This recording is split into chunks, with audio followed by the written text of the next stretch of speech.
Сәлематсыздар. Ой, Хамелек достар, Атырау деген осы бір менің бір үлкен миллионерім болайын деп тұр ғой деймін Алла жазса. Мен де енді миллионерлер клубын ашамыз ғой. Сол кезде үлкен курсқа қатысу үшін де ол да осы мини курстан басталады деген секілді уже жаттап қалдым көбіңіз. Ортаева Гүлнұр ханым белсенді өте. Өзі білімге құштар, жаны білімге құштар адамдар белгілі болады, құрметтілерім. Оқығысы келетін адамдар, ізденгісі келетін адамдар, бірден үйренгісі келетін адамдарға Алла тағала бір ерекше сигнал береді деп ойлаймын өз басым. Ал енді сылтау айтатындар ол өзі жүре береді. Иә, сабаққа жазылып үлгеріп жатырсыздар ма? 5900-дан кім жазылды? Бисмилля. Қол көтеріп отырыңыздар, иә? Ал бүгінгі эфир. Әдетте эфирдің маңыздылығын, эфирге кім шығатынын мен осылай айтып отырамын.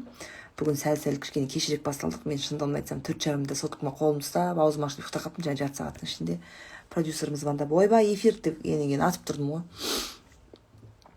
Енді жаңағы таңертең ерте тұрғаннан кейін болады ғой сондай бір тынығып алған, бір арасында тынығып алған 10 минут, 15 минут мызғып алайын дейді ғой шешелеріміз. Это не помешает, ол дұрыс дүние. Ал кеттік. Бүгінгі бізде эфирге шығатын құрметтілерім, әсіресе әйелдер қауымы, көріңіздер. Бүгінгі эфирге шығатын тегін адам емес. Мен күн сайын бір адаммен эфир жасап жүрмін, иә? Өзінің саласының маманы, өзінің саласының біліктілігі. Ол тек қана маманы емес. Осы онлайн жүйе арқылы Инстаграмды көптеген дәрігерлер бар. Көп дәрігерлер бар. Сен Инстаграмды қалай дамытасың, қалай ұстайсың дейтін, иә? Бірақ қазіргі таңда сенің қандай істің, қандай саланың маманы болсаң да, сенің мына қолыңдағы мына соткыңда Инстаграм сенің айнаң болу керек. Ол бір мақтаншылық біреу үшін емес, ол сенің айнаң. Мысалы үшін, педиатр дәрігер бар ма дейді біреу.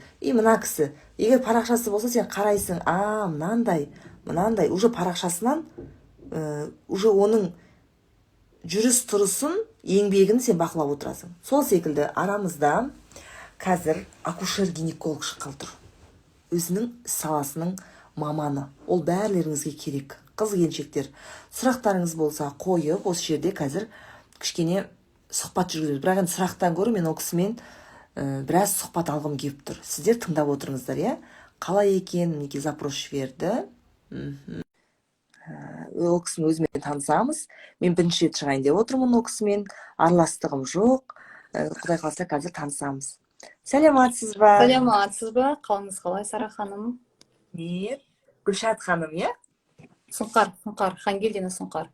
Аха, менде дегенің. Сізге көрініп тұр ма? Толық менің нем? Жақсы көрініп тұр. Күн сайын бір маман егесімен сұхбатқа шығып, аттарды да шатастырып жатырмыз уже, Сұңқар ханым атын. Сіздің парақшаңызды көрдік, Сұңқар ханым. Зерттеп жатырмыз. Өте күшті, сондай. Өзіңіз қандай болсаңыз, ісіңізде сондай екеніне кәдімгі сенімдіміз, шыны керек. Рахмет, Сара ханым. Менің продюсерім менімен ақылдасады да, бізде Астана қаласының өзінде түрлі мамандар бар да енді. Енді өзімнің де жаңағы дәрігерлерім бар. Мен сразу сіздің парақшаңызды көрдім де, вот осы кісі керек бізге. Осы кісі қаншама келіншектерге бір дұрыс болсын деп сізді өзіміз таңдап алдық командамызбен. Қош келдіңіз. Қалай жағдайыңыз? Қош келдік, жақсы, барлығы жақсы, Сара ханым. Бүгін сізбен эфирға шығып жатқаныма өте қуаныштымын. Мен сізді енді жалпы жасымыз енді өте жас болмаса да, бала кезімнен жалпы сіздің бір айтысыңызды тыңдап керемет бір қызықтаған, бір қалай айтсам, фанатыңыздың бірі болғам деймін. Енді медицина саласында болсам да, өз басым өте бағалайтын сіздің өнеріңізді. Сондықтан бүгін сізбен эфирға шығу мен үшін өте қуанышты. Танысқаныма да қуаныштымын. Мен өзімді сіздің оқырмандарыңызға таныстырып кетейін. Мен Нұр-Сұлтан қаласы 2-ші қалалық көпбейінді аурухананың акушерлік блогының 1-ші санаттағы дәрігерімін.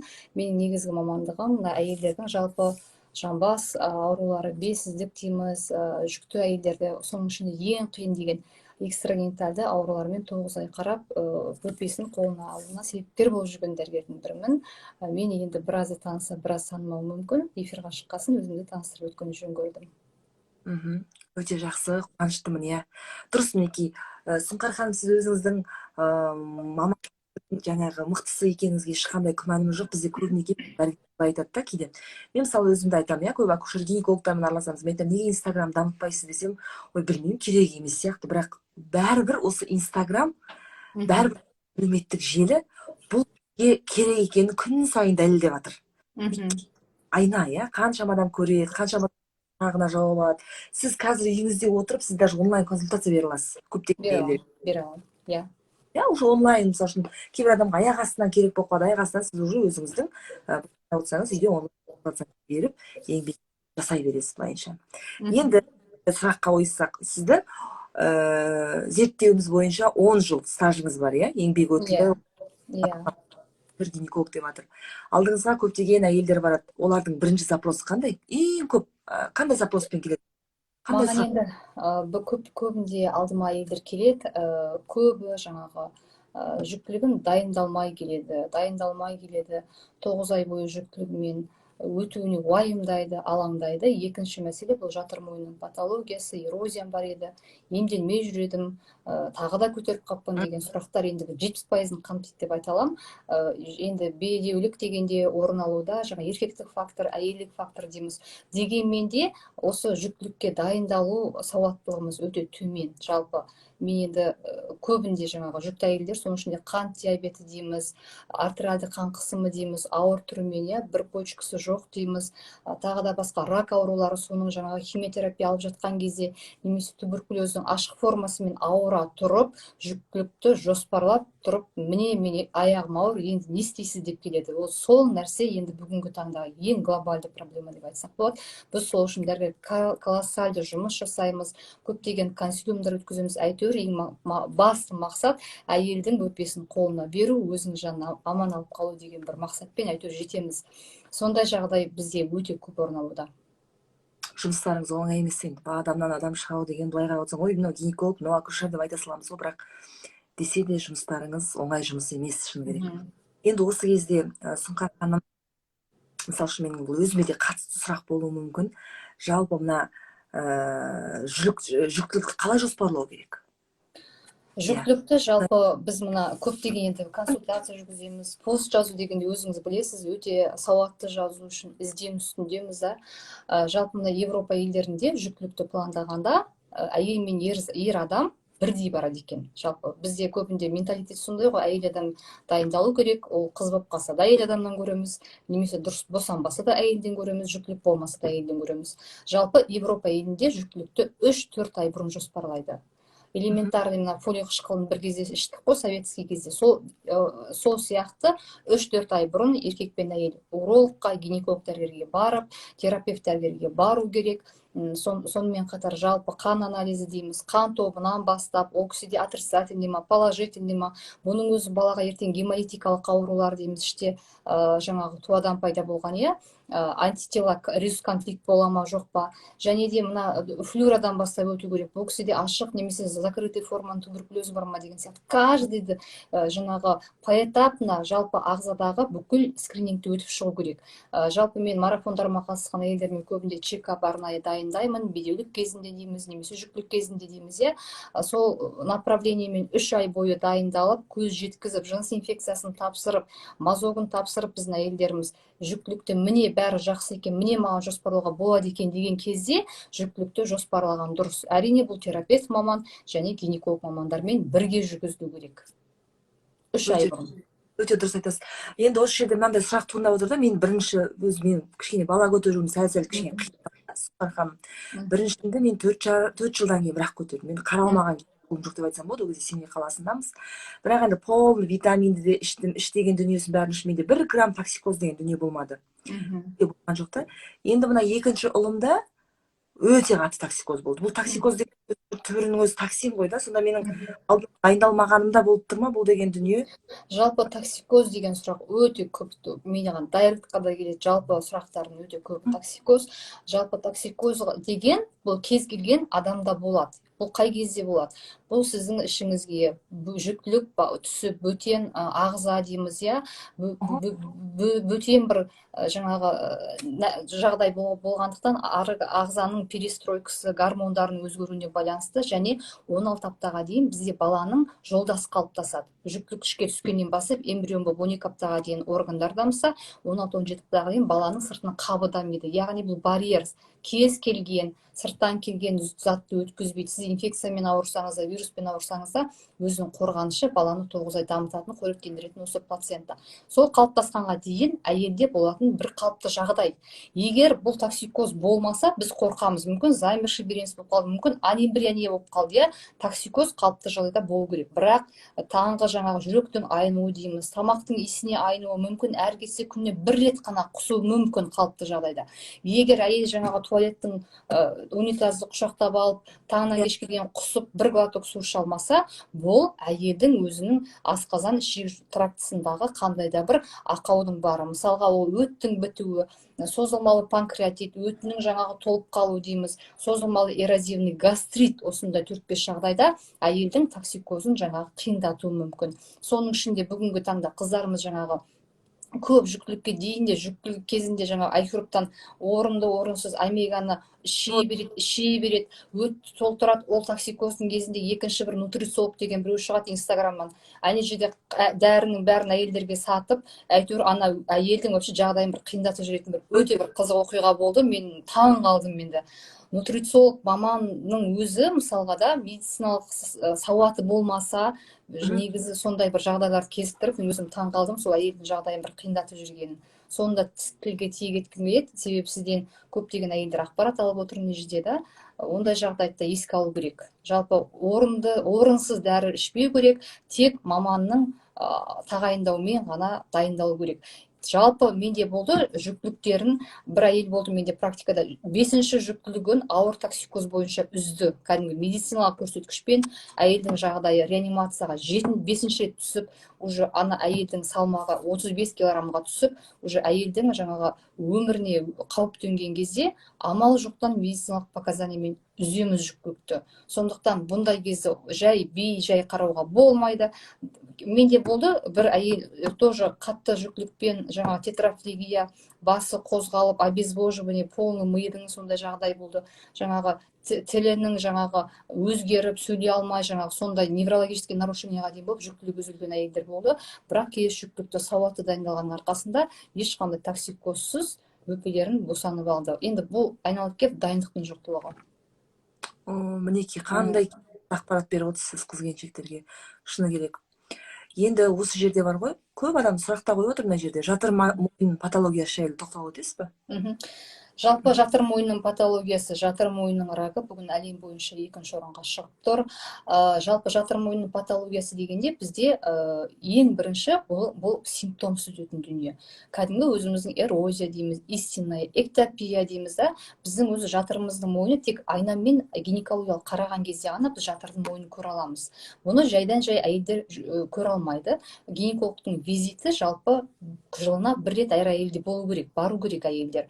Жалпы барғаннан кейін егер сізге эрозия, эктопия деп айтса, бізге сразу жатырдың беті кәдімгі қызарып, мынау шырыштығы бар ғой, слизистая оболочка дейміз. Сол қызарып, беті қанталап көрініп тұрады. Егер де осындай жағдайды сізге гинеколог айтса, оны бейжай қалдырмайсыз. Міндетті түрде оны сізге өз маманның мықты ісінің иесі болса, сізге айтады, ары қарай кольпоскопияға барыңыз. Кез келген жағдайда сізге жатырыңызда эрозия бар екен, эктопия бар екен десе, босансаңыз да, босанбасаңыз да міндетті түрде кольпоскопия деген микроскопқа барасыз. Ол ешқандай ауру сезімінсіз әйелді микроскоппен қарайды, жатырының жалпы жағдайын бірнеше есе үлкейтіп, зона трансформацияны қарайды.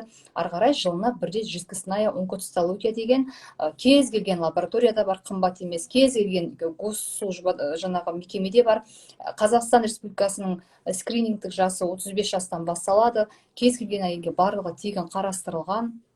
Тегінге уақытым жоқ десеңіз, кез келген лабораторияда бар, соны жылына 1 рет тапсырып тұрасыз. Егер де бұны емдеуге керек емес, дәрігер кольпоскопияңыз жақсы десе, онкоцитологияны тек 1 рет тапсырып тұрасыз. Негізі жалпы соның ішінде эрозия емес, дисплазия деген бар. Цин 1 дейміз, цин 3 дейміз, тяжелой степень. Дисплазия дегеніміз бұл предраковое заболевание немесе фондық ауруларға жатады. Оны бізде тек қана онкоцитология көрсетеді, жаңағы эрозия ұқсап көрінсе, сол арқылы ғана біз диагноз қоя аламыз. Оны ары қарай онкогинеколог жұмыс жасайды. Жалпы мынау көптеген эрозия дейміз, воспаление дейміз шейкінің, соның ең бірінші маркері осы кольпоскопия, онкоцитология, содан кейін эрозия тұрған жерде біз всегда адам вирусның папилломасы дейміз, вирус папиллома человека сегізінші типін іздейміз. ПЦР әдісі бойынша мазок арқылы. Егер ол положительный болған жағдайда сіз онкогинекологқа учетқа тұрасыз, үнемі бақылауда боласыз. Ең жатыр мойынның бүгінгі таңда әлем бойынша күніне 6 әйел көз жұмады екен. Тек Қазақстан Республикасының өзінде бір жылда 600 әйел жаңағы жатыр мойынның рагынан көз жұмады екен. Біздің Қазақстан бойынша ғана. Ол туралы өткенде Диляра Қайдар, яғни ең басты онкогинекологтың жалпы эфирларын көріп жүрсе, біздің қыз-келіншектер өте жақсы ақпарат береді. Ол кісі сондай ақпаратты айтты. Бұл енді өте жаңағы жанға бататын дүние. Сондықтан симптомсыз өтетіндіктен жылына бір рет 35 жаста асқан әйелдердің барлығы баруға болады. Сонымен қатар мына Австрия елінде жалпы адам жаңағы вирус папиллома человекаға 12 жастан бастап қыздарды вакцинациялаған екен. Сондықтан бұл елде әлем бойынша жатыр мойынның рагы почти жоқ деп айтуға болады екен. Сонда өлген әйел, жаңағы қайтқан әйелдердің ішінде статистика бойынша осы вирус папиллома человека 90% кезіккен екен. Яғни бұл рактың негізгі қоздырғышы есептелінуде бүгінгі таңда. Сондықтан дер кезінде дәрігерге көрініп, дер кезінде әйел күтімін жасап тұру керек дейсіз ғой да, негізінде? Әрине 30 жастан бастап жыныстық қатынаста өмір сүрсеңіз, 25 жасыңыздан бастап егер де сізге жаңағы жатырыңызда сондай өзгеріс болса, аузында үнемі онкоцитологияны тапсырудан жыл сайын шаршамаңыз, ерінбеңіз, уақыт табыңыз деп айтар едім. Бұл да бір кеңес дейсіз ғой. Енді Сұңқар ханым, мынандай сұрақ қойғым келіп отыр. Қазір өзі бір сексология, сексолог несі көп шығып кетті ғой, енді қазір өзіңіз де білесіз. Өте көп, өте көп.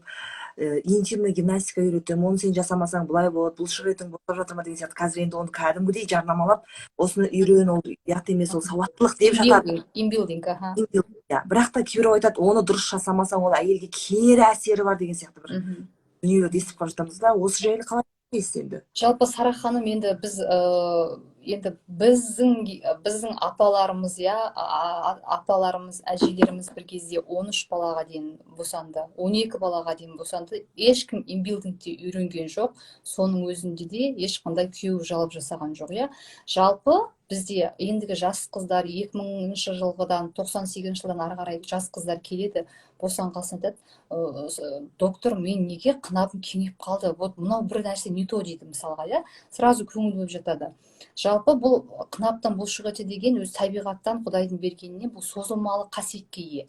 Бала шығады, бүгінгі таңда жалпы көптеген әйелдер алдыма келеді, босанады, 2 баласын босанады, біреуде жап-жас, недержание мочи менде доктор, менде қынабым кәдімгі төмен түсіп тұрған сияқты, менен прям ауа шыққан сияқты деп айтып жатады. Енді қыздардың аудиториясы болғандықтан ол ашық айтылады. Сонда бұл деген жаңағы 9 ай бойы, тағы да айтсақ, 9 ай бойы гиподинамия, әйелдерде қозғалыстың жоқтығы, ешқандай жаңағы образ жизнь дейміз, тамақтанудың дұрыс еместігінен баланың салмағын 4,5-5 килограммның үстінде өсіреді да, сосын жаңағы сондай бір родовой травматизмға кезігіп жатады.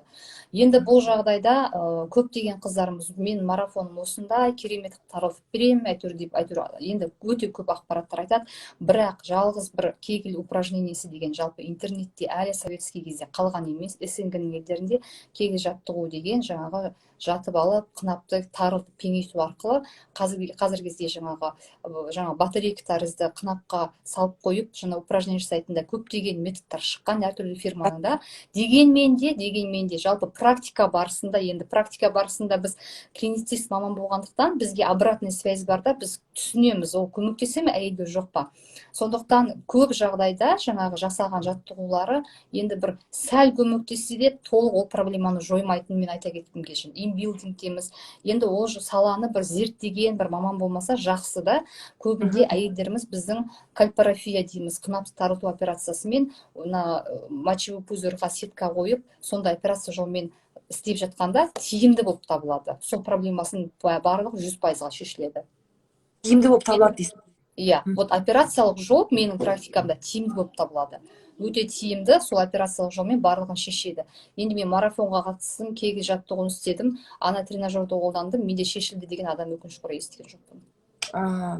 Мінекей маманның. Сол инбилдинг дегенді өзім бір оқып түбіне жетейін деген менде мақсатым бар өзімнің. Бұл не бұны ұштасып жатыр, қандай бұл жерде не шешіп жатыр деген нәрсе.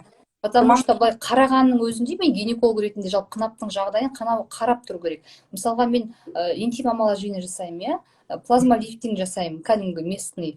Енді гиалуронка деген білесіз ғой, бұл эффектісі 6 айға жетеді, жаңағы жыныс органдарын қалпына келтіреді, шынымен де әдемі қылып, зауженный қылады, омолаживает, да, мен түсінемін, оның барлығы временный эффект. Енді сол бір импотенттің түбіне өзім жеткім келіп жүрген бір планым бар. Енді бірақ практикада жаңағы операциялық жолмен жақсы шешіп жатады қыздар. Біздің қыздар барады, көп жалпы Европа елдерінде послеродовое восстановление деген өте кәдімгі дамыған сала екен. Бізде көп енді жоқ қой ондай жағдай. Жалпы гинекологияда біз гинекологтар енді бұл соңғы бір 5 жылда жақсы эстетический гинекологияны қолға алып жатырмыз, да. Осыған дейін соны біз қолға алып көрмеген дүние негізі. Өте жақсы жауап болды. Мынандай бір сұрақ, енді қыз келіншектер отыр ғой мына жерде. Мысалы мен өзім көп хаттар келеді, жаңағы көтеріп байқаусызда сөйтіппін, білмеймін, 5 бала, жағдайы жоқ адамдарға кейде қарап таңғаласың да, енді жағдайы жоқ, бірақ 6-шы балам дейсің, Алланың бергені ғой енді. Абортқа бардым, сөйттім, бүйттім деген сияқтылар да көп келеді да хаттар енді біздің өзімізде. Осы жүктіліктен сақтану жолдары қандай? Осыны тоқталып, мынау деп айтып өтесіз бе? Өйткені аборттың зияны қандай? Көп қой енді. Енді менің ең жақсы көретін тақырыбым бұл контрацепция. Сіз действительно айтып отырсыз ғой, менің алдыма сау адам келмейді. Менің алдыма кәдімгідей многорожавший, аяқтарының варикозы шығып кеткен, виноград құсап кәдімгі пульсировать етіп тұратын, немесе жаңағы бір почкасы жоқ, оған қарамай 13-ші баласын туатын адамдар келеді. Мен жалпы әйелдерге айтамын, ол мен білмей қалдым деген, ол анау 15-ші ғасырдағы киіз үйдің кезіндегі әңгіме шығар деп ойлаймын. Мен кәдімгідей айтамын, қалай сіз білмей қаласыз, неге сауатсызсыз, да?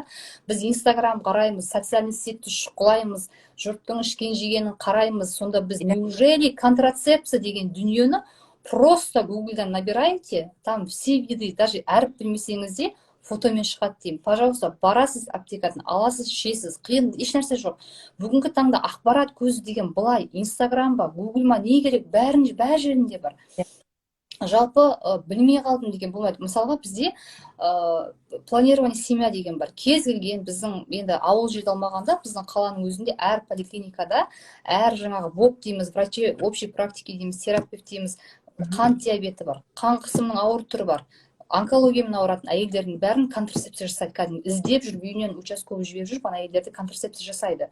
Егер жасамай біздің алдымызға келсе, біз уже ол кісіге шара қолданамыз, мысалға жаңағы поликлиникаға. Сол сияқты білмей қалдым деген дүние айтылмау керек. Мысалға жалпы әр адамның өзі айтады, жаңағы әркімнің түсінігі әртүрлі. Бұл жерде біз біреу үшін, мен дәрігер ретінде оған жаңағы жеке басына өтіп, тілімді тигізіп дегендей ондайға өте алмаймын. Ол менде дәрігерлік гинекология. Жалпы дегенмен де әйелдер өте сауатсыз контрацепция. Соның ішінде біздің қазақтың әйелдері. Білмей қалдым дейді. Баласы міне февральда босанған, қайтадан келіп тұр. Қант диабеті бар. Салмағы 148 килограмм, 98-ші жылғы қыз. Не сұрайсыз? Өзі әрине инсулин алып жаңағы бір баласын қолына алған, баласы шетінеп кетейін деп әйтеуір инсулиннің арқасында босанды. Оған қарамастан 7-ші баласын көтеріп келеді. Сонда бұл не болды деймін да? Болашақ ұрпақ, болашақ жаңағы бүгінгі таңдағы жаңағы көшеден көреміз ғой, салмақ 7 жасында жаңағы өте артық салмақ балаларда қарап жүрегің ауырады да, бірінен кейін біреудің балалар. Ол қайдан шығады? Ол жаңағы ананың ішіндегі қант диабеті. Соның ішінде баланың метаболизмі бұзылып, уақытынан ерте оның ұйқы безі жаңағы жұмыс істеп анасы үшін да қиналып, сол қантпен уланып туған бала. Кейбір жағдай болады. Анемия көп босанушыларда, онсыз да анемия. Ол кісілерге кем дегенде сау бала мен ананың денсаулығы үшін дүниежүзілік денсаулық сақтау ұйымы 2-2,5 жылды береді. Егер кесірттілігі болса 3 жылды береді. Ал 2,5 жылда сізде интервал жоқ қайтып келеді. Жаңағы 70 гемоглобин анаған жібереміз, құйрығынан укол саламыз, аузынан ішеді, оны іше алмайды, құсады, немесе дәрісінде 1000 теңгеге ақшасы жоқ. Енді өкінішке орай әйтеуір біздің үкіметіміз жалпы мемлекет қант диабеті, созылмалы аутоиммунды аурулар, әйелдердің гемоглобин аздыққа енді ақшаны бөліп отыр. Ол жерден үкіметтің қадірін білу керек. Мен айтам, 9 ай жүктілігін тегін қаралап, 2-ші органға переводта бүкіл анализдің барлығын үкімет бізге тегін беріп отыр. Соны бағалау керексіздер деп айтам әйелдерге. Хорошо, что ондай жағдай бар. Соның арқасында қанша әйел бізде өмірге келіп жатыр. Жалпы бізде көбінде жақсы нәрсені айтпаймыз ғой, жаман нәрсені айтамыз. Ал бүгінгі таңдағы жаңағы ана өлімінің көбеюі, бала өлімінің көбеюі әлем бойынша бүгінгі 2019 жылы берген ақпарат бойынша күніне 47 мың ғана өлім болады екен. 25 миллионға жуық аборт болады екен. Оның ішінде әйелдердің қырған аборты бар, спонтанно, криминальды аборты бар, замерший бар, выкидыш бар. Соның барлығын қосқанда бұл бір күнде әлем жер шарында болып жатқан жағдай. Өте кәдімгі үлкен тапқаппын ғой. Мгм. Кейінгі кезде, Сұңқар ханым, кейінгі кезде мәжбүрлі жағдайларда немесе алдын ала, мына жаңа өзіңіз айттыңыз, кесірттілігі, кесариеваны Мгм. босану жоспарлап жатыр. Мгм. Жалпы оның осы әйел денсаулығына қандай кері әсері бар, соны айтып жібересіз бе? Өткенде мен осы кесірттілігімен туған баланың жалпы қандай жағдай? Бізде кесірттілігі бойынша, СНГ бойынша Ресей ел тұр екен жалпы. Кесірттілігі деген бүгінгі таңдағы әйелдердің бір қиындықтан қашуының жолы ма деп кейде ойлап қаламын. Мен өте табиғи босануға өте прям берілген адаммын. Алдыма келген пациентті соған убеждаю, доказываю до конца. Жалпы кесірттілігімен туғанда біріншіден әйелдің өзіне өзі қайтадан келуі өте қиын өтеді. Біріншіден емшектен сүт шықпайды. 5-6 күн сүт келмейді. Екіншіден жатырдың жиырылуы толық болмайды. Үшіншіден жаңағы өзі айтады ғой, әйелдер ішімізді байлай алмаймыз, пресс істей алмаймыз деп, оның бәрі бір проблема. Бала бір жағында, өзің бір жағында, оны басынан өткізген әйел ол қиын. Бірінші босанады, екінші жүктілігінде одан да операция ауыр өтеді, үшіншісінде рецепторларын сезу күшейеді. Мына арқадан берген эпидуралдық анестезияңыз алмайды, сонымен общий береді, общий сөйтіп жүріп 4 баланы әрең дегенде туамыз, 4 рубец. Егер ол арасында жақсы интервал болса. Ал бала жағынан жалпы кесірттілігінен соңғы зерттеу бойынша статистиканы Россияның балада кесірттілігімен туған жалпы өмірде кішкене әлсіздеу, соның ішінде аллергичный болып келетіні дәлелдеген ғалымдар. Сонымен қатар мына бронхиальный астма дейміз ғой, бүгінгі таңда балалардың гиперреактивность бронхов дейміз, әр нәрсеге жөтеліп шығады, әр соққа да жөтеледі, жаңағы әр нәрсеге бейімділігі кесірттілігімен туатын балада өте жиі кездескен екен. Сонымен қатар мына өзіндік босанғанда мына басындағы ядролары қатты қысымен туған баланың өмірге деген бейімділігі 10 есе артық келеді екен деп айтқан. Бұмен енді біздің қарапайым халық әйелдеріміз келіспейді. Мен өткенде пост жазғанда ең комментарий көп пост осы болды. Сіз неге олай айтасыз, баламыз біздің жақсы деген сияқты. Енді әркімнің өз ойы ғой, әркім өз ойын айтуға құқылы, иә.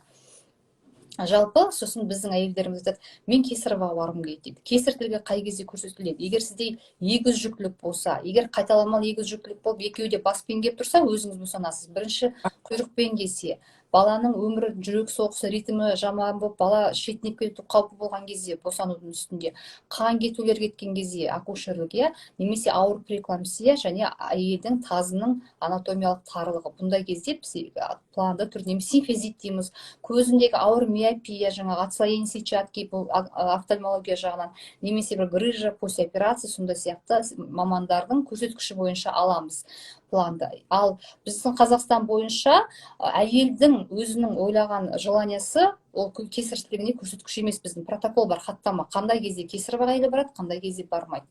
Ал Америкада егер әйел қаласа, бізде кесірттілігін Америкада әйелдің желаниясы ол учитывается, а бізде ондай жоқ. Бізде тек қана 2 кесірттілігі, даже 1 рубец босанасыз қандай бір жағдайда, бірінші рет, екінші рет сол рубецпен өзіңіз босануға құқыңыз бар. Біздің Қазақстанда сондай протокол. Бірақ кез келген кесірттілігінің рубеці бар адам 9 ай бойы жатырдың жыртылып кету қаупына кіреді. Жатыр жыртылып кеткен деген страшный жағдай. Бұл кезде әйел маткасыз, баласыз үйіне кетуі мүмкін. Сондықтан кесірттілігін кейде бір ауылды жерде жасайды, жаңа несостоятельность рубца дейді ғой, сол кесірттілігі ашылып кетеді 9 айға дейін. Сол үшін де кесірттілігінен кейін өте қатты сақтану керек. 3 жылсыз көтермеу керек баланы. Жаңа білмей қалдым деп аспанға қарап келуге болмайды 4-7 айдың ішінде. Өте жаман жағдай. Менде бір әйел болды, 5 ай сап арасын көтеріп келді. Туғанша кәдімгідей қорқып, анау жыртылып кете ма деп, әйтеуір ішің ауырмай ма, ішің ашып ауырмай ма, жыртылып ауырмай ма, күйдіріп ауырмай ма деп, сондай бір өткен жағдай болған. Мен ғой енді 5 ай деген енді өте не сұрақ қой. Өте, иә. Босанудан кейін әйел өзіне қандай жасау керек? Мына ана сүтін жаңа балаға берген кезде нені білу керек? Мысалы үшін босанғаннан кейін маған да қызық, Сұңқар ханым. Ойбай, сүт шай іш, тары қосып іш, бірдеңе дейді, біреу айтады, маңызды емес, ол сұйықтық ішсең болды ғой деген сияқты қылып жатады да. Біреу оны ойға да алмайды. Біреу туа салысымен мен нормально огурцы помидор бәрін жеп жатырмын, ничего страшного деген сияқты айтып жатады. Қалай болу керек? Жалпы босанғаннан кейін көбінде асқынулар бар, эндометрит дейміз, жатырдың мына ішінің қабынуы. Эндометрит деген бір ең жаман нәрсе, кез жүктілікті жоспарлаған кезде қиын нәрсе. Жалпы бүгінгі таңда спосердова дегенге барасыз, барам ғой анда-санда. Сол кезде әйелдеріміз ең бірінші босанғаннан андай лямкамен киіп алады. Кеуденің бәрі ашық, қолдың барлығы ашық, иә. Өзін біз білесіз ғой, бір кезде өзіміздің қазақта босанған әйелдің басын бүкіл кеудені жауып алатынбыз, орап халат киіп. Сондай нәрсе жоқ. Сондай нәрсе жоқ. Сосын босанған әйел екінші, үшінші күннен бастап жылап отыратыны, кеудесіне сүт қатып қалған, қолтығының бәрі комок, лактаз, температура. Осындай жағдайда жастарымыз біз екен дейміз, жас қыз-келіншектеріміз. Ең бірінші өзіміз жылы ұстау. Аяғы носкисіз жүреді, шыққанша роддомнан, выпискаға үшінші күн бейт носкисіз жүре береді. Ана почка, матканың бәрі соқтығы айналады, осындай кез алады. Тем более внутрибольничный инфекция деген нәрсе әлі бар, оны ешкім жоғалтқан жоқ. Екіншіден, үйге келгеннен кейін, енді қараңыз, Америка елдерінде, Европада диета деген жоқ. Біз әйтеуір бізге 3 айға дейін балада колика болады, іші өтеді да, бір жаңағы сұйықтанып. Ол енді емшекпен емізу бүгінгі 10 правиласы бар әлем бойынша. Емшекпен емізген ол дұрыс жалпы. Кем дегенде 1 жыл емізу керек. Кем деген 2 жыл дейді, бірақ 1 жылға дейін жеткілікті. Бүгінгі біздің әйелдеріміздің денсаулығымен, бүгінгі біздің әйелдеріміздің жаңағы бизнес-вумен дейді ғой, отырмаймыз. 1 жыл емізсе жеткілікті. Кезген негізі бүгінгі сместер, осы орайда айта кетейін, сместің небір түрі көп та, кейде әйел еміз алмай жатады, қандай бір жағдайға байланысты сүт шықпай жатады. Кез келген смес бүгінгі таңда өте жақсы. Неден емшек сүтінен кем емес деп айтар едім мен. Себебі ол нәрсені мен біраз зерттедім. Жалпы шынымен де жақсы, бала полный витамин өз алады. Екіншіден, міндетті түрде 40-шы күні гинекологқа бару керек. Жалпы қалай болып жатыр, қалай жабылды аузы. 40-шы күні жаңа сіздің сұрап өткен үстінде ойым тығыз болып айта алмай кеттім. Контрацепция 40-ында уже шешіледі әйелде. 40-шы күні өзі босанған әйел кесіртілігі болмаса, келеді, дәрігері спираль салып береді. Ары қарай спиральмен уже проще жүре береді, уайымдамай. Ол болмаса, емізу кезінде арнайы жаңағы гормоннан жасалынған контрацептив таблеткалар болады. Күнде бір уақытта шей береді. Оны ары қарай 3 айдан кейін ауыстырады, емшектен шығарғасын, немесе 6 айдан кейін. Вагинальный кальцо деген бар, айына 1 рет ауыстыруға болады. Өзіңіз ауыстырып аласыз, аптекаларда сатылған гиноринг дегенді. Енді жай былай контрацептивтің түрлері де бар, оны айта берсем өте көп. Контрацепция 40-ында дәрігермен бірге ақылдасу керек. Жалпы келесі жүктіліктен қалай, мен өзі алдыма келген пациенттардан сұраймын, 37-ші аптада, ал сіз менің алдымда отырсыз, 2 аптадан кейін босанасыз, сіз қалай сақтанасыз жүктіліктен деп сұраймын. Егер 4-ші, 5-ші рубеціз бар әйел алдымда отырса, міндетті түрде барып, трубаларыңызды байлатып, стерилизация жасаңыз деп жіберемін көбін. Оны мен түсіндіремін, әйелдеріміз көп түсінбейді, ол зиян нәрсе деп ойлайды көбінде. Ол зиян жоқ па, мына нәрсенің зиян жоқ па, біз жалпы халқымыз сондай ғой, жаңа вакцинал десе одан да қорқады, мына вакцинал десе одан да қорқады. Ол ойлаймын, мен кішкене ақпараттың жетіспеушілігі деп, бұл жерде дәрігерлерде кішкене керісінше қарапайым тілмен түсіндірсе, адамдар соған келіседі, түсінеді. Оларға ақпарат аз болғандықтан бұл адамдар барлығынан қорқады, мен соны түсіндім жалпы. Мен даже жүкті әйелдерге Pfizer қойғыз десем, олар жоқ алмаймыз дейді. А мен ол кісімен 15 минут сөйлескесін, ол кісі барып алып келеді. Сол сияқты нәрсе, ақпарат көп болу керек бұл кісілерге. Я енді қазір енді жалпы сонымен қатар Сара ханым, кальций препаратын мүмкіндік болса босанғаннан кейін 6 ай ішуге болады. Поливитаминді де 6 ай ішуге болады. Бүгінгі таңда осы поливитаминді мен жүктілік кезінде көп бермеймін. Неге десеңіз, осы поливитамин біздің әйелдерімізде жоқ, поливитаминдар, кез келген витамин жүктілік кезіндегі. Бір кездегі прегновитіміз бар, элевитіміз бар, витрумымыз бар. Қазір бала көп әйелде крупный туылады, 4 килограмм маңында туылады әйелдерге. Ол қиын, мысалға, жасына қарамастан. Әйелде 9 ай бойы қозғалыс жоқ, гиподинамия, оның үстіне витамин ішіп алса, оның үстіне бүкіл рационның бәрі ұн тағамдар, углеводтар болса, ол кісі вообще семіріп кетеді. Семірген сыртында балалар крупный. Сондықтан мен поливитамин аулақ ұстаймын дәрігерлер, пациенттарды. Сонымен қатар мынау кальций препаратын біраз ішу керек. 6 ай, 1 айға дейін кальций керек әйелдерге, міндетті түрде. Енді тура осы кезде міне қыс келді, иә. Қазір енді әйел қандай витаминдер керек енді, өзіңіз қалай ойлайсыз? Одан кейін осы постоянно ішіп тұрған дұрыс па витаминдерді негізінде? Мен өзімде Сұңқар ханым біріншімді көтерген кезде Семей қаласында, білмеймін, неге әлде бір көтере алмай жүргеннен кейін менде бір қорқыныш болды ма, іше бердім подряд, или айтып отырғандар бәрі ішіп шыққан шығар. Бірақ менің баламның анандай болды. Маған айтты, сүт туғаннан кейін баланы көп жылатуға болмайды, потому что еңбегі ерте қатып кеткен дегенде болады екен ғой жаңағы. Иә, болады. Кетті, сондықтан жылатпау керек, черепное давление болып кетуі мүмкін деді. Оказывается, оның да зияны бар екен ғой деп біз былай Біздің әйелдер маған келеді, келген кезде 12 аптада кальций ішіп жатады. Кальций бар, витамин Д-ның мыңдығын ішеді. Жалпы біз жүктілік кезде кальцийді 22 аптадан 33 аптаға дейін ғана беремін. Өз басым. Білмеймін, қалған дәрігерлер қалай береді. 22 аптадан, 20-дан кейін ішу керек. Кальций ерте керек емес. 33 аптаға дейін. 33-тен кейін ішпегенде еңбек жабылмайды. Екіншіден, 10 мыңдық витамин, 5 мыңдық витамин Д ішуге болмайды. Менің витамин туралы постымда дүние жүзінде Кохрейн деген ұйым бар. Жалпы доказательный медицинаны зерттейтін 2000-нан артық витамин Д-ны ішкен жүктік кезде баланың салмағының қалып қояды, өспей қалатын дәлелдеген. Задержка развития плода ананың ішінде. Токсичный доза Д витаминінің өте жаман. 2-300, 2 грамнан бала өспей қалады ары қарай. Сондықтан 2000-ға дейін ғана немесе аптекадағы жай аквадитримнің 8 каплясын ішуге болады. Бүкіл жүктілік кезінде ішуге болады. Ядамарин 200 ішуге болады күніне. Неге десеңіз, бізде эндемиялық зона. Содан кейін омега вообще, мен өз омегаға қарсы дәрігермін, оның доказательный базасы жоқ ешқандай. Фолий қышқылында жүктілікке дейін 3 ай бойы ішіп, жүктілікке кезінде 16 аптаға дейін ғана ішесіз. Артық емес, 400-800 микрограмм, одан артық емес. Енді жалпы Европа елдерінде жалпы репродуктивті жастағы әйел, яғни босануға бейімді, климакс жасына дейінгі әйелдер фолий қышқылын жалпы үнемі ішеді екен. Вот бізде ондай жоқ қазақтарда. Фолий қышқылын ішкен жалпы әйелдің аналық безінің функциясы жалпы барлық жүйесіндегі метаболизм, клеткалық зат алмасуды жақсы ұстайды деп айтқан. Енді поливитаминнан витамин өте көп. Егер мен мысалға двойня болса, алдыма келген многорожавший болса, бір жыл интервал болса, мен соған қарап қана витамин беремін. Егер ағзасы орнына келмеген болса, әйелдің жаңа короткий интервалы болса, онда мен кальций препаратын витамин беремін. Бірақ көбінде бүгінгі таңда жаңағы балаға арналған витаминдар бар. Индива дейміз, меган дейміз. Тек группа витамины В, артық нәрсе жоқ. Орталық жүйке жүйесін дамытуға қалыптасқан. Ішінде витамин Д-сы бар, определенный доза. Және фолий қышқылы бар. Осындай бір 4-5 комбинациясы құралған бір дәрінің ішінде бәрі бар. Жақсы препараттар бар. Жақсы. Оқырманның сұрағына көзім шалып тұр. Сәлем, мен бір айдың алдында босандым дейді, бір ай бұрын босандым. Енді трубкамды қалай байласам болады дейді. Жалпы бұл жерде 37 аптада сіз дәрігер, мен мысалы айтамын, контрацепция қандай болады сізде? Егер ол әйел айтады, мен босанбаймын, болды, 3 бала жетеді, Алланың берген.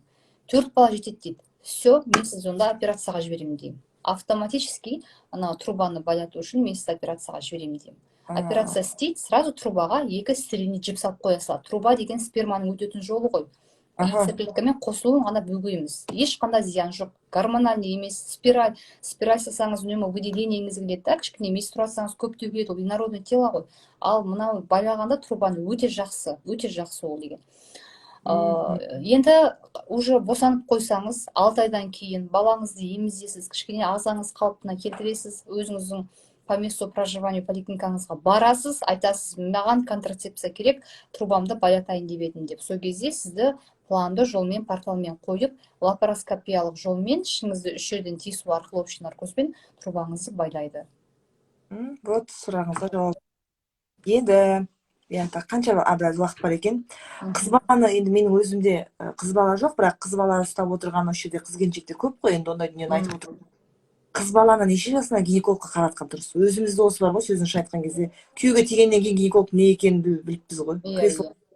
Мысалы, жалпы әйел адам болғандықтан вообще гинекологқа барып тұру керек. Өткен жолы бір жағдай болыпты, жаңағы гинекологқа 15 жыл болып бармаған, жаңағы бизнеске кіріп кеткен, уақыты жоқ, бір жақсы әйел, енді жақсы жағдайы бар. 15 жылдан кейін кеп іші ауырып, жаңағы қиналғасын барған ғой, бір жалпы коллегамызда болған жағдай. Уже келсе жаңағы аналық бездің рагы, бірақ асқазанға метастаз болып кеткен да, сондай уже ауру сезімі клиникасы 4-ші стадиясынан білінген кезде дәрігерлер енді не айтарын білмей екен. Мысалы сол сияқты гинекологқа визит деген жиі болу керек. Жалпы адамда ауырмасаңыз да просто барасыз, мазок тапсырасыз, онкоцилоген тапсырасыз, бір қаралып кетесіз. Екіншіден, жалпы қыз бала бүгінгі таңда жалпы жеген тамағына байланысты, күнделікті мына мектептен жеген пиццалары дейміз да, жалпы біздің әйелдің мынау қынабының жағдайы деген бұл өзі бір кесіл орта. Жалпы біздің қынапта кәдімгі лактобацилла көп болу керек. Яғни бұл кисломолочный среда дейміз ғой. Сырттан біз тамақты қалай жесек, біздің выделениеміз соған қарай өзгереді, байқасаңыздар. Соған сай баланы бірінші дұрыс тамақтандыру керек, қыз баланы. Бейберекет жаңағы кола, бейберекет газбен нәрсені көп бермеу керек да, ащы, қуырылған. Жалпы қыздың рационына өте қатты көңіл бөлу керек.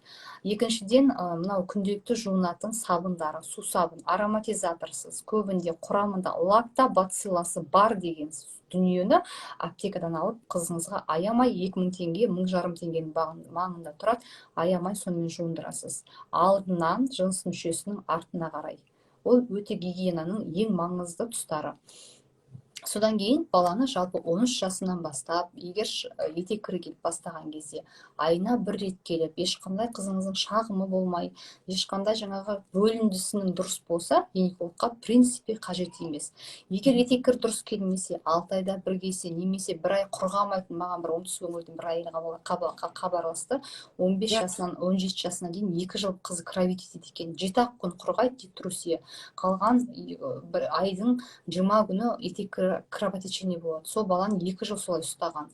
Сондай жағдайды болмау керек, қыздар. Сосын жаңағы етек кірі жоқ, 18 жасқа дейін етек кірі жоқ, қайда ешкімге хабарласпаған. Сөйтсе әйелдің туадан пайда болған қыздың жатырының мүлде болмауы, мүлде қынаптың жатырдың болмауы диагнозы қойылды. Сондықтан бұндай жағдай МРТ-ға барғанда білінді. Сондықтан жалпы өте қыз баланы көңіл бөлу керек. Кейбір аналар болады, вообще қыз балаға көңіл бөлмейді, мен таңғаламын. Қыз баланың жатырының жоқ екенін 18 жасында білген, етек кірі 5 жыл болмаған қыз балада. Енді ол баланың мысалы болашақта өмірі уже бала өскенде оны біліп енді адам дайындалады ғой психологиялық жағынан да. Сондықтан ондай жағдайды өте бейжай қалдырмасын деп айтар едім. Төмен жағынан бөлінді келіп жатыр ма, гинекологқа барыңыз. 13 жастан бастап гинекологқа бара берсеңіз болады. Біздің Астана қаласында детский гинеколог деген мына 2-ші қалалық аурухана, балалар ауруханасында бар. Кез келген поликлиникаға барасыз, жібересіз. Бүгін детский гинекология деген жалпы дамыған, жақсы. Біздің эндокринолог мамандарымыз бар. Детский жалпы коррекцияны балаға ерте жасау керек. Етек кірі дұрыс келмесе де, гормон берсе де, әйтеуір коррекцияны уақытылы жасау керек. Себебін табу керек. Сосын жаңағы балаларымыздың ерте жаңағы көптеген эндокриндік өзгерістер болады ғой. Уақытында жаңағы дамымайды, бүйрек үсті бездерінің бұзылыстары дейміз да, адреногениталий синдром дейміз. Кейін сосын жүктілік пландаған кезде біздің қыздарымыз осы бедеулікке душар болып жатады. Оны да бір тұстарын қарап қою керек. Жақсы. Сұңқар ханым, енді мінекей уақытты жақындап қапты, бір соңғысы.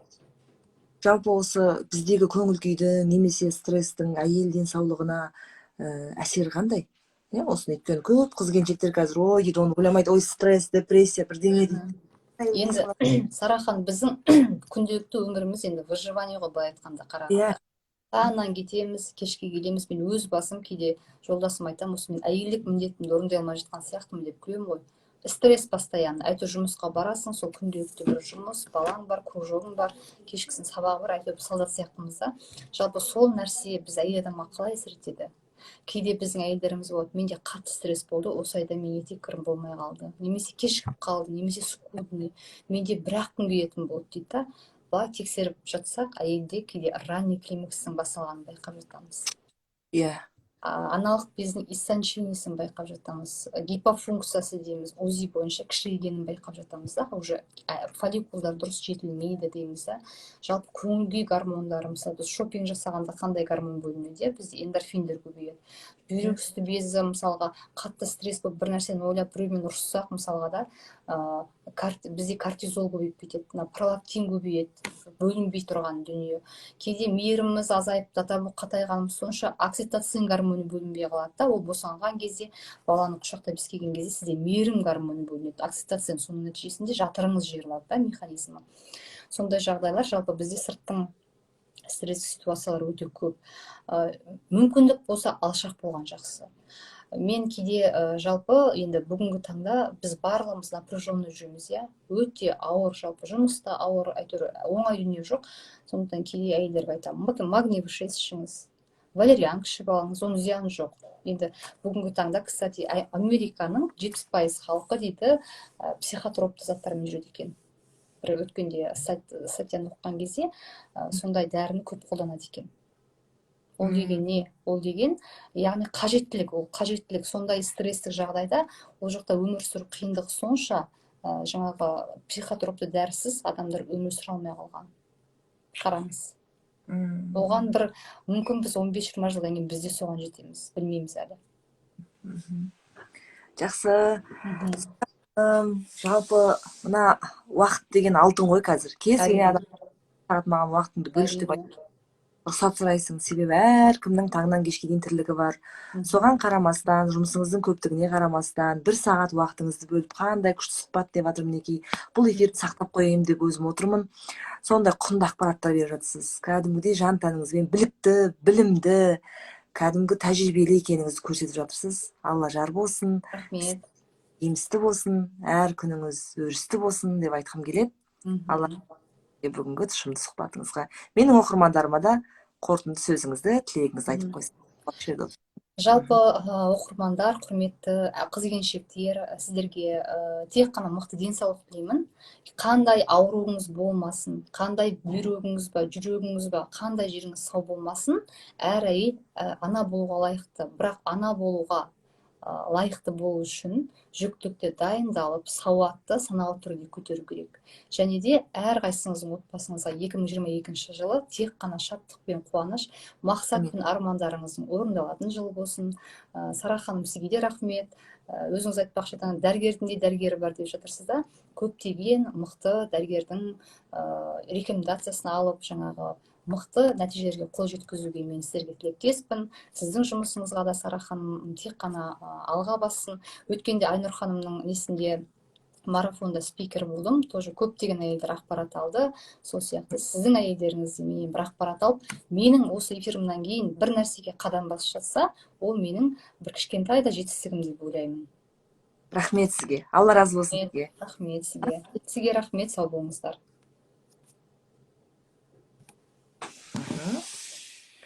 Ой, машалла, қандай жақсы адам, иә? Құрметтілерім, Сұңқар ханым, аты да қандай әдемі, күшті энергетика. Мен осындай қыздарға, біз командамызбен осындай тікелей эфирге шақырғанда мен айттым. Энергетикасы күшті болсын, бүкіл сұраққа тақтық жауап беретін, сондай бір жақсы жандардан жинайықшы дедім. Сондай өзім бір демалып отырдым. Шынын айтқан кезде қанша ақпарат алып, тез өтіп кетті, иә, эфир. Алла разы болсын бұл кісіге. Ал құрметтілерім, қалай көңіл күйлеріңіз қалай? Жұмыстарыңыз қалай? Сарканай онлайн білім деген мына парақшаның күн сайын оқырмандары көбейіп келе жатыр. Тіпті қызықты болып келе жатыр деп жатыр. Өзімнің парақшам емес, арнайы осы парақшадан, себебі сіздер білімге құштар жандар отыр осы жерге. Жаңағы ізденуге құштар жандар отыр осы жерде. Менің сабақтарыма құштар жандар отыр осы жерде деген ниетпен қосып отырмын. Алла жазса ертең бізде тағы да эфир болады кешкі сағат 9-да. Психологтар мен үлкен эфирлердің көкесі алдыда әлі. Көптеген жандар прям очередьте тұр деп айтсам болады. Сондықтан Алла жар болсын бәріңізге. Сабаққа тіркелу жүріп жатыр. 27-сі жақындап қалды. Сабақтың құны 5900 теңге. Бүгін кешкі сағат 9-ға дейін жазылып алыңыздар. Себебі сабақтың бағасы қайтадан өседі. Өйткені сұраушылар қатысам деп жаңағы өзінің тілегін білдіріп жатқандар өте көп. Бәріңізді күтем сол жерде. Тіркелмегендеріңіз тіркеліп, 9 модульдік сабағымнан өзіңізге керегін алыңыздар.